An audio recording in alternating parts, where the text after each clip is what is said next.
Good day, everyone. I am Midshipman Magbuhos Kenneth.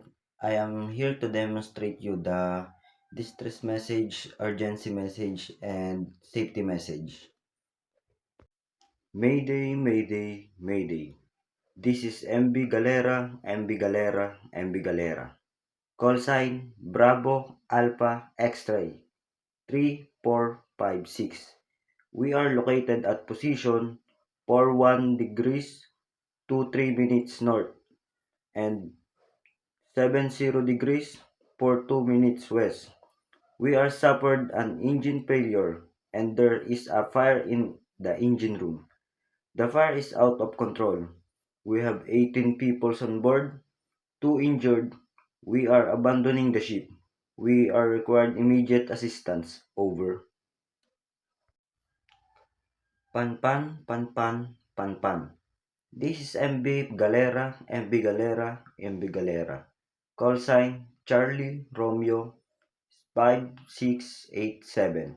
Position 25 degrees 30 minutes north, 78 degrees 15 minutes west.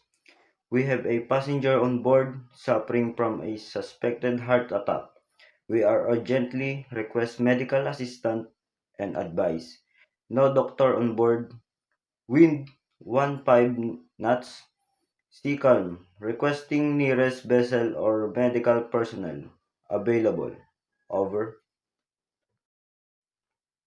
Security, security, security.